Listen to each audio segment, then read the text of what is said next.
হেরো রাহুল এই তকমা ঘুচল?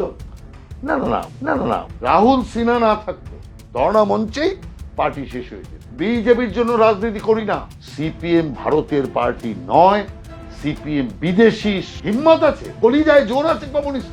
বিমান বোস বলতেন যে বিজেপিও পার্টি আবার চামচিকাও পাখি, পেছনে লাথি মেরে ভারত থেকে বিদায় করব, এটা হচ্ছে বিজেপির প্রতিজ্ঞা। নমস্কার, এই সময় লাইভে আপনাদের স্বাগত। আমি শিলাদিত্য। শুরু করছি রাজনীতি ডিকোডেড। আর রাজনীতি ডিকোডেডে আজ আমাদের অতিথি বিজেপি নেতা রাহুল সিনহা আজ আমাদের সঙ্গে স্টুডিও রয়েছেন। রাহুলদা, স্বাগত জানাচ্ছি। রাহুলদা, দীর্ঘদিন পর সম্মান প্রাপ্তি রাজ্যসভার সাংসদ। সম্মান প্রাপ্তি কিছু না, কাজের মধ্যে তো ছিলামই। আমি সারা দেশের মধ্যে সবচেয়ে বেশি সময় সভাপতি ছিলাম, দেশের মধ্যে, বাংলার মধ্যে নয়। আমি 4.5 বছর কেন্দ্রীয় সম্পাদক ছিলাম। আমি 18 বছর জেনারেল সেক্রেটারি পদে ছিলাম। অতএব সবসময় তো পদে ছিলামই। অতএব সেই জন্য ওটা যেটা লোকেরা কিছু প্রচার করে, যারা বোঝে না বা খবর রাখে না, তারা এটা প্রচার করে যে কাজের মধ্যে নেই। কাজের মধ্যে তো অল টাইম ছিলাম। হয়তো এই সংসদীয় রাজনীতিতে কিংবা এই জাতীয় রাজনৈতিক প্ল্যাটফর্মে ছিলাম না, সংগঠনের দিকেই ছিলাম। আমি যখন প্রেসিডেন্ট হই তখন ভোট পার্সেন্টেজ ছিল 1.72%, অর্থাৎ 2%-এর নিচে। সেই অপ্রাসঙ্গিক বিজেপি, যখন বিজেপিকে দেখে লোকেরা হাসতো, এই মমতা ব্যানার্জি বলতো বিজেপি খায় না মাথায় দেয়। আবার বিমান বোস বলতেন যে বিজেপিও পার্টি আবার চামচিকাও পাখি। তো এইরকম স্টেটমেন্ট যখন করতো, সেই সময় বিজেপির হাল ধরে বিজেপিকে আমি 34% ভোট এনে, 2জন এমপি এবং 1জন বিধায়ক এনে আমি পার্টিকে প্রাসঙ্গিক জায়গায় নিয়ে এসেছি। রাহুলদা, একটুখানি আটকাতেই হচ্ছে। আমি ভেবেছিলাম আটকাবো না, মানে এই কথাটা তো বিজেপি কর্মীরাও বিশ্বাস করবেন না। সবাই জানে, সবাই স্বীকার করে, এমনকি রাজ্যের শাসক দলেরও বক্তব্য। দিলীপ ঘোষই একমাত্র লোক যিনি রাজ্য সভাপতি থাকাকালীন রাজ্য বিজেপিকে সেই স্তরে সেই সাফল্য এনে দিয়েছে। আপনি তো বলছেন তাকে টেক্কা দিয়ে দিয়েছেন। না না না, তা তো আমি বলিনি কখনো। আমি বললাম 2জন সাংসদ জিতেছে। দিলীপদা যখন প্রেসিডেন্ট ছিল তখন 18 জন সাংসদ জিতেছে। দিলীপদা যখন প্রেসিডেন্ট ছিল তখন 77 জন এমএলএ জিতেছে। খাতা খোলার কাজটা আমি করেছি দীর্ঘদিন যাবৎ। যেমন আজকে দেখছেন না, সিপিএম এত বড় শক্তি, শুধু একটা খাতা খোলার জন্য ভিখিরি পাত্র নিয়ে ঘুরে বেড়াচ্ছে। হচ্ছে না, এবারও হবে না। তো সেই যে অবস্থা বিজেপির একদিন ছিল, এবং সেইখানে সংসদীয় রাজনীতিতে যাদের প্রতিনিধি নেই তাদের সর্বদলীয় মিটিংয়ে ডাকবো না, এ বুদ্ধদেব ভট্টাচার্যের উক্তি। অতএব আমাদেরকে এইভাবে তুচ্ছ-তাচ্ছিল্য করে রেখেছিল। সেই জায়গাতে প্রথম দরকার ছিল একটা ব্রেক থ্রু। সেখানে আমরা বিধানসভায় ঢুকলাম, সেখানে আমরা লোকসভায় 2টো প্রার্থী জয়লাভ করালাম। এই যে ভিত তৈরি হয়ে গেল, এই ভিতের ওপর দাঁড়িয়ে বিল্ডিং তৈরি করাটা ভিত বানানোর চেয়ে অনেক সহজ। সেই কারণে পার্টি তখন লাইমলাইটে চলে এসছে। কিন্তু যখন পার্টি অবজ্ঞার স্তরে ছিল, পার্টি যখন কিচ্ছু ছিল না, মানুষ ওই যেটা বললাম, মমতা ব্যানার্জির বক্তব্য, খায় না বিজেপি মাথায় দেয়, কি বিজেপি, এই কথা যখন মমতা ব্যানার্জি বলছেন, সেই সময়কার পার্টি প্রাসঙ্গিক হয়ে দাঁড়ালো এবং 34% ভোট আমি রেখে আমি আমার দায়িত্বকাল শেষ হলো। দিলীপদা দায়িত্বভার গ্রহণ করলো, এবং দিলীপদা দায়িত্বভার গ্রহণ যখন করলো তখন তো পার্টি রমরমা বাজার আছে। তাহলে কি হেরো রাহুল এই তকমা ঘুচল? না না না, ওটা আলাদা জিনিস আছে। ওটা আমরা যখন লড়াই করেছি তখন তো বিজেপির ক্যান্ডিডেট পাওয়া যেত না। আমি যদি জেতার মতো জায়গায় হয়, দুবার যে জেতার মতো সময় জিততে পারি, বাকি যে সময়গুলো তো ক্যান্ডিডেট হতেই চাইতো না কেউ। অতএব কোনো লোক নেই, জোর নেই, কিছু নেই, শুধু চিহ্ন চেনাও। প্রথম তো শুরু হলো চিহ্নটা চেনাও, পার্টির নামটা জানাও। আমাদের পার্টিতে যখন আমরা গিয়ে বলতাম যে ভারতীয় জনতা পার্টি থেকে এসেছি, লোক বলতো ও জনতা পার্টি থেকে, না না ভারতীয় জনতা পার্টি, ওই একই হলো, জনতা পার্টি তো, আরে না, এটা ভারতীয় জনতা পার্টি, অটল বিহারী বাজপেয়ীর পার্টি। ও আচ্ছা আচ্ছা, তখন অটল বিহারী বাজপেয়ীর নামে লোকেরা বুঝতে পারলো। এই যখন সিচুয়েশন ছিল, সেই সময় প্রার্থী দাঁড়ানোই লোক পাওয়া যায় না। সেই সময় আমরা সাহস করে পার্টি আদেশ দিয়েছে, দাঁড়িয়ে গেছি। শ্রমিক ভট্টাচার্য কি সেই লোক যে আপনাকে সম্মান এনে দিল? না না না, শ্রমিক ভোজের সেই লোক না। সম্মান আমার বরাবরই ছিল। পার্টিতে চেনে না বা পার্টিতে সম্মান করে না এমন লোক কোথায় আছে? অতএব সর্বত্র লোকেরা আমাকে চিনত, আমাকে জানতো। এইটা যেটা হয়েছে সেটা শ্রমিক ভট্টাচার্যের সময় হয়েছে। কেন্দ্রীয় নেতৃত্ব চিন্তা ভাবনা করেছে, অতএব তাতে শ্রমিকেরও যোগদান ছিল। অতএব কেন্দ্রীয় নেতৃত্ব না চাইলে তো রাজ্য নেতৃত্ব কিচ্ছু করতে পারবে। অতএব কেন্দ্রীয় নেতৃত্ব চিন্তা করেছে যে একে দেওয়া উচিত। যখন শ্রমিক ভট্টাচার্য হলো, তখন শ্রমিক ভট্টাচার্য কি বললো? হয়েই তো শ্রমিক ভট্টাচার্য বললো যে এটা যদি আমার বদলে রাহুল সিনহা পেত তাহলে আমি বেশি খুশি হতাম। তার মানেটা কি? তখনই লোকেরা চাইছিল হোক, সেটা তখন হয়নি, এখন হয়েছে, কি অসুবিধা? নবীন এবং প্রবীণ তাদের মধ্যে যে কোঅর্ডিনেশন বা কম্বিনেশনের জায়গা তৈরি করা, বিশেষ করে 2026 বিধানসভা নির্বাচনের পরিপ্রেক্ষিতে, সেটাই কি মূল উদ্দেশ্য? সেই কারণেই রাহুল সিনহাকে রাজ্যসভার সাংসদ হিসেবে পাঠানো হলো। দেখুন, বিষয় তা নয়। পার্টি এক এক সময় এক একজনকে এক একটা দায়িত্ব দেয়।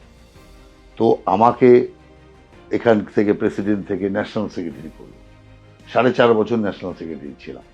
তারপরে এখন পার্টি চিন্তা করলো যে কেউ সংসদীয় রাজনীতিতে নেওয়া দরকার, পার্টি নিয়ে। এতে কোনো নতুন পুরনো ওরকম কোনো কিছু নেই, কারণ আমি নতুনদের সাথেও কাজ করেছি, পুরনোদের সাথেও কাজ করেছি। আর যদি নতুনদের পার্টিতে ইন্ট্রোডিউসের কথা হয় তো নতুনদের তো আমি আনা শুরু করেছি। আমার পরে যে নতুন যারা এসছে তারা তো বাথরুম দিয়ে কে একটা সিরিয়ালে উকি মেরেছে, সে সিরিয়াল আর্টিস্ট, তাকে টিকিট দাও। কিন্তু আমার সময় যাদের আমি এনেছি তাদের যদি 5টা লোককে আমি একটা পাল্লার একদিকে তুলি আর বাকি যদি গোটাটাকে আরেক পাল্লার আরেক দিকে চলি, তবু এদিকে চলে থাকবে। নাম বলি 5টা: কুমার শানু, বাপি লাহিড়ী, আরতি মুখার্জি, পিসি সরকার, আপনার রূপা গাঙ্গুলি, 18 জন ডিজিপি, অতএব বাবুল সুপ্রিয়। অতএব সেই সময়কার এই লোকগুলো দিয়ে পার্টিতে নতুন লোক ঢোকা শুরু হয়েছে। অতএব ক্লাস লোক এসছে পার্টিতে, তবে পার্টিটা এমনি বড় হয়েছে, এমনি হয়নি। অতএব এই যে যাত্রা, আপনি ভাবুন কুমার শানুর মতো লোক আমার এই অফিসে এসে আমার হাত দিয়ে যোগদান করেছে। এই যে আপনার, এটাও পশ্চিমবাংলার রেকর্ড, আপনি জেনে রাখবেন যে আজ পর্যন্ত পশ্চিমবাংলায় কোনো মন্ত্রী অন্য পার্টিতে যোগ দেয়। মন্ত্রিত্ব গেছে, ঘাড় ধরে তাড়িয়ে দিয়েছে, মন্ত্রিত্ব চলে গেছে, তারপরে যোগদান করেছে অন্য পার্টিতে। কিন্তু স্টিল মন্ত্রী থাকা অবস্থায় কোনো মন্ত্রী যোগদান করে, সে হচ্ছে এই যে শান্তনুর বাবা, উনি যোগদান করেছে। উনি তখন মন্ত্রী ছিলেন, আর ওই সময়তে উনি এই পার্টি অফিসে যোগদান করতে এসছেন। আপনাদের সাংবাদিকরা সব ছিল, সাংবাদিকরা মঞ্জুর কৃষ্ণ ঠাকুরকে বলছে, আমি যখন ঘোষণা করলাম উনি আমাদের পার্টিতে এসছে, বলে রাহুলদা এ তো এখনো মন্ত্রী আছে। তা আমি ওনাকে জিজ্ঞাসা করছি, আপনি পদত্যাগ করেননি? বলে না, আমি তো কিছু করিনি। এই কাগজ নিয়ে আসো। ওইখানে বসে লেখা হলো পদত্যাগ পত্র, উনি লিখলেন, সই করলেন, এই যে পদত্যাগ করে দিয়েছিলেন, ঢুকে গেল। তাই জন্য মন্ত্রিত্ব থাকাকালীন সে বিজেপিতে এসে যোগদান করেছে। আজকে তার এক ছেলে মন্ত্রী, কেন্দ্রীয় মন্ত্রী, এক ছেলে বিধায়ক। অতএব সেই কারণের জন্য এই লোকগুলো পার্টিতে এসছে, তবে একটা মহল তৈরি হয়েছে। আর এই লোকগুলোকে পার্টিতে আনার মূলে আমি। আর এই লোকগুলো যখন পার্টিতে এসছে তখন আপনার যে একটা নতুন পুরনো সকলকে মিলিয়ে একটা পার্টির যে প্ল্যাটফর্মটাকে দাঁড় করানো হয়েছে, রাহুলদা, কোথাও কোনো বিভেদ ছিল না। মানে রাহুলদা, এই যে আপনি বলছেন রাহুলদা যে আপনি এদেরকে নিয়ে এসেছেন, নতুন পুরনো কম্বিনেশনের জায়গা, মানে আপনি মানে সাফল্য আপনার একার হাতে, এটা কেন ভাবছেন? একার নয়, সমস্ত কার্যকর্তাদের মিলিত ব্যাপার। আমি এটা সবসময় বলে আসছি। আপনার কি খুব ক্ষোভ রয়েছে? কেন? কোথাও মনে হচ্ছে যেন সাফল্যের ক্ষেত্রে কোথাও বাধার জায়গা রয়েছে? না না না, কোনো বাধা নেই, কোনো বাধা নেই। সাফল্যে যদি বাধা থাকতো তাইলে এইরকম আপনার আমার যেই মাত্র আপনার রাজ্যসভা অ্যানাউন্স হলো, 3 দিন ধরে তো সোশ্যাল মিডিয়া ব্লক হয়েছিল রাহুল সিনহা। এখনো চলছে। তো তার মানেটা কি? মানুষের মনের যেটা চাহিদা সেটা পূরণ হয়েছে। সাধারণ মানুষ কত আমাকে ফোন করেছে, সোশ্যাল মিডিয়ায় লেখা আপনি দেখুন কিভাবে মানুষ লিখেছে, কোথাও কোনো নেগেটিভ নেই। এবং সেখানে আপনার অন্য পার্টির লোকেরা, রাজ্য স্তরের কেউ করেনি কোনো পার্টি, কিন্তু জেলা স্তরের লোকেরা, সে সব পার্টি তারা ফোন করেছে যে না এটা আমরা খুব খুশি, আমাদের ভালো লেগেছে, আমরা অন্য পার্টি করি কিন্তু মানে আমরা সেখান থেকেও লক্ষ্য রাখতাম যে আপনার কাজ, আপনার সততা, আপনার নিষ্ঠা, আপনার একাগ্রতা সব নজর রাখতাম, এটা হয়ে ভালো লেগেছে। আপনি বলছেন যে সব পার্টি থেকেই ফোন এসছে, আপনি রাজ্যসভার সাংসদ মনোনীত হচ্ছেন যখন আর কি আপনার নাম সামনে চলে এলো, দলের তরফ থেকে ইতিমধ্যেই ঘোষণা করা হলো যখন রাহুল দাস শাসক দল, যে শাসক দলই থাকুক সেটা বাম তৃণমূল, তাদের কি আপনি খুব কাছের লোক? কোনো কিছুই না, শাসক দল তো আমাকে দেখতেই পারে না। শাসক দলের যদি কড়াভাবে কেউ যদি সমালোচনা করে থাকে, কেউ যদি তাদের বিরুদ্ধে আন্দোলন করে থাকে, আমি আজকে এখনো 36টা কেস আমার বিরুদ্ধে ঝুলছে, অর্ধেক সিপিএম দিয়েছে, বাকিগুলি তৃণমূল কংগ্রেস দিয়েছে, এখনো চলছে কেস। ভাই তৃণমূল কংগ্রেসে আর রাহুল সিনহা বিজেপি, হতেই পারে, কি আছে তাতে, কি আছে তাতে? এটাই তো গণতন্ত্র। কেউ যদি তৃণমূল কংগ্রেস করে তো করতে পারে, কি অসুবিধা আছে? 2026 বিধানসভা নির্বাচনের প্রেক্ষাপটে মূলত কি মনে হচ্ছে, কতটা অ্যাগ্রেসিভ হইতে এগিয়ে যাওয়া সম্ভব? ক্ষমতা আসবে 100% ক্ষমতা আসবে। শুধু লোকেরা যেখানেই যাচ্ছি একটা কথাই বলছে যে ভোটটা যেন দিতে পারি, কাউন্টিং যেন ঠিকঠাক হয়, কাউন্টিং এ যেন কারচুপি না হয়। এই লোকের মধ্যে একদম হরদম কথা, যেখানে যাচ্ছি সেখানে। আমরা এখন বলছি ভোট তো ঠিক দিতে পারবেন, তার কারণ যে বিশাল পরিমাণ কেন্দ্রীয় বাহিনী আসছে, পুলিশের মধ্যেও ব্যাপক রদবদল, প্রশাসনের মধ্যেও ব্যাপক রদবদল। অতএব যেগুলো ধামাধরা ছিল, তৃণমূলের দলদাস ছিল, সেগুলি আস্তে আস্তে সাইড হয়ে গেছে, জঞ্জাল সাইড হয়ে গেছে। এখন যারা এসছে তারা যথেষ্ট, তাদের কাজের, ভালো কাজের রেকর্ড আছে। আপনাদের তো ওয়াশিং মেশিন বলে রাজ্যের শাসক। আমরা তো ওয়াশিং মেশিনই।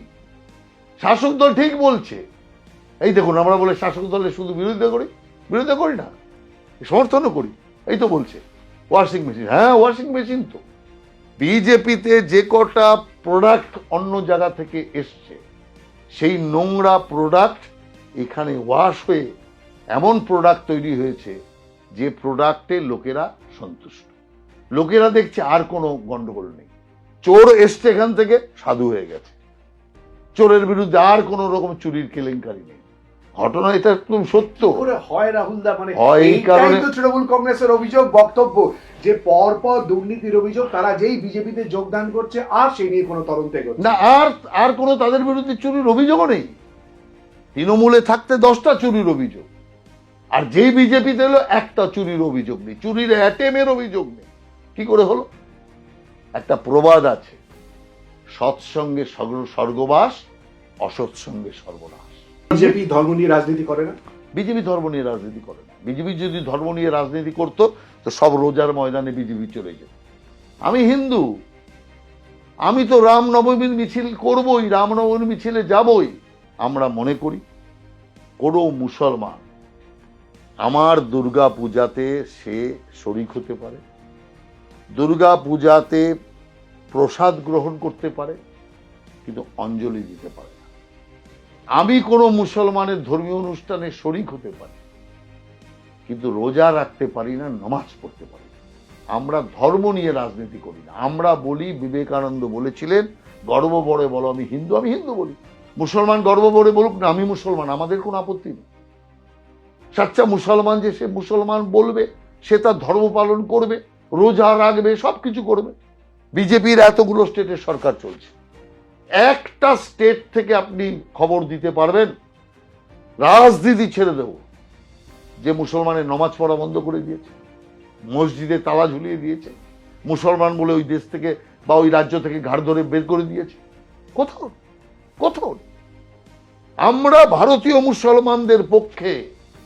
ভারতীয় মুসলমান আমার সমান, সমমর্যাদা পেয়ে মাথা তুলে বাস করবে। কারণ দেশ মাতৃকার বিরোধিতা যে করবে তার বিরোধী আমরা। অতএব আমরা আমাদের রাজনীতি বিজেপির জন্য নয়, আমি বিজেপি করছি বিজেপির জন্য নয়। বলতে পারবে কেউ কোনো পার্টি? পরের দিনই ঘাড় ধরে তাড়িয়ে দিয়ে পার্টি। আমি বলছি আপনার চ্যানেলে রেকর্ডেড, বিজেপির জন্য রাজনীতি করি না, রাজনীতি করি দেশ মাতৃকার জন্য, ভারত মাতার জন্য। সেটাই আমাদের রাজনীতি, আর এটাই আমাদের শিক্ষা। রাজ্য বিজেপির সংগঠন নড়বড়ে নাকি তৈরি বিধানসভা নির্বাচনে রাজ্যের শাসক দলের বিরুদ্ধে লড়াইয়ের ময়দানে পুরোপুরি ঝাঁপিয়ে পড়ার জন্য সংগঠন এবং কর্মী? পুরো সংগঠন তৈরি, কর্মী তৈরি। তবুও আমি আপনাদের বলি, যখন অনেকেই দেখছে যে কোনো অঙ্কেই মানে তৃণমূল কংগ্রেসের যাওয়াটাকে রোধ করতে পারছে না, তখন একটা অঙ্ক আনে বিজেপির কর্মী, বিজেপির সংগঠন, এইটা বলে মনে একটু শান্তি পেতে চায়। আমি আপনাকে একটা কথা বলি, স্মরণ করাই, যখন এখানে কংগ্রেস পাল্টে সিপিএম এসেছিল, তখন সিপিএম এর দুটো গুন্ডাও ছিল না, আর সিপিএম এর কর্মীরা সব তো পালিয়ে পালিয়ে সব এর বাড়ি তার বাড়ি, পিসির বাড়ি মাসির বাড়ি আশ্রয় নিয়েছিল। নিজের বাড়িতে কোনো সিপিএম এর কার্যকর্তা ছিল না। মানে এত শহীদ বেদি বানিয়েছিল কংগ্রেস কালো কালো, সিপিএম এর কেউ ঘরে থাকতে পারেনি। সেই সিপিএম ভোটে পাওয়ারে চলে এলো। এটাই হচ্ছে বাংলার জনগণের জাদু। যখন বিরাট শক্তিধর সিপিএম জীবনের সবচেয়ে বড় ব্রিগেড মিটিং করলো 11 সালে, সিপিএম এত বড় ব্রিগেড মিটিং কোনোদিনও সিপিএম করতে পারে। ব্রিগেড মিটিং করেছে, বড় মিটিং করেছে, কিন্তু জীবনের সর্বশ্রেষ্ঠ মিটিং, ঘাসের তলা পর্যন্ত নাকি সিপিএম এর সংগঠন। তৃণমূল কংগ্রেস এজেন্টও দিতে পারে 11 সালে, এজেন্ট দিতে পারেনি। ধুয়ে মুছে সিপিএম ক্ষমতায় চলে এলো তৃণমূল কংগ্রেস। শুভেন্দু অধিকারী সুকান্ত মজুমদার দ্বন্দ্ব আছে তো? কোনো দ্বন্দ্ব নেই, কোথাও কোনো দ্বন্দ্ব নেই। এগুলো আপনাদের বানানো প্রচেষ্টা। সবাই একসাথে বসছে, একসাথে কথা বলছে, একসাথে কাজ করছে। কোনো একসাথে একবারও কোনো একজন আরেকজনের বিরুদ্ধে কোনো স্টেটমেন্ট দিয়েছে এমন প্রমাণও আপনি দেখাতে পারবেন না। 2026 বিধানসভা নির্বাচনে আপনার দাবি মতো যদি জেতেন, যদি ক্ষমতায় আসেন, মুখ্যমন্ত্রীর মুখকে? নরেন্দ্র মোদী, নরেন্দ্র দামোদর দাস মোদী। সারা ভারতবর্ষে একটাই মুখকে আমরা মানি, আর সেটা মোদীজি। অতএব যে স্টাইলে সারা দেশ চলবে, সেই স্টাইলেই পশ্চিমবাংলা চলবে। সারা দেশে মুখ হচ্ছে নরেন্দ্র মোদী, এখানেও মুখ নরেন্দ্র মোদী। আর আমরা যদি না থাকতাম, ফুটপাতের পার্টি ফুটপাতে চলে যেত অনেক দিন আগে। এই ধর্ণা মঞ্চে শেষ হয়ে যেত যদি রাহুল সিনহা না থাকতো। রাহুল সিনহা না থাকতো, ধর্ণা মঞ্চেই পার্টি শেষ হয়ে যেত। কেন? কি উঠতেই পারতো না, উঠতেই পারতো না, ওইখানেই শেষ হয়ে যেত পার্টি। সেই কারণের জন্য ভারতীয় জনতা পার্টি নিজেদেরকে ক্ষয় করে সিপিএম কে বাংলা থেকে হাঁটানোর স্বার্থে, কারণ আমরা এখনো মনে করি সিপিএম ভারতের পার্টি নয়, সিপিএম বিদেশি একটি সংস্থা, দল আমি বলতে রাজি নই, একটা বিদেশিদের এজেন্ট যারা এখানে অনুপ্রবেশ করে আছে। অতএব সেই শক্তিকে হারানোর জন্য আমরা তৃণমূল কংগ্রেসকে সমর্থন করেছিলাম। হিম্মত আছে, কলিজায় জোর আছে কমিউনিস্টের, কলিজায় জোর নেই। শেষ প্রশ্ন রাহুল দা, 2026 বিধানসভা নির্বাচনে বিজেপি কটা আসন পাবে? দেখুন, কটা আসন পাবে এই সব গণনা জ্যোতিষীরা করবে, আর জ্যোতিষীকে ডাকবেন, তাকে সে বলে দেবে। আমি একটা কথা পরিষ্কার বলে যাচ্ছি, নিরঙ্কুশ সংখ্যাগরিষ্ঠতায় বিজেপি ক্ষমতায় আসছে। অনেক ধন্যবাদ রাহুল দা। Uncut unedited Rahul Sinha, aggressive ওয়েতে একেবারে রাহুল দা সমস্ত প্রশ্নের উত্তর আপনাদের সামনে তুলে ধরেছেন। কোনো প্রশ্নই যে তিনি একেবারে এড়িয়ে গিয়েছেন কখনোই নয়। এবং তারই সঙ্গে রাজ্যসভার সাংসদ হওয়া, এরকম নানান বিষয়ের প্রশ্নের উত্তর দিয়েছেন। 2026 বিধানসভা নির্বাচনের পরিপ্রেক্ষিতে কি হয় ফলাফল আমাদের নজর থাকবে। আর রাহুল দা বারবার করে দাবি করছেন নিরঙ্কুশ সংখ্যা গরিষ্ঠতা পাবে, শুধু অপেক্ষা সময়ের, অর্থাৎ 4 মের জন্য। আমরা অপেক্ষা করবো তার জন্য। অনেক ধন্যবাদ রাহুল দা আমাদের সঙ্গে আলোচনায় অংশগ্রহণ করার জন্য। আপনাদের চোখ থাকুক এই সময় লাইভে, রাজনীতি ডিকোডের আজকের মতো এই পর্যন্ত।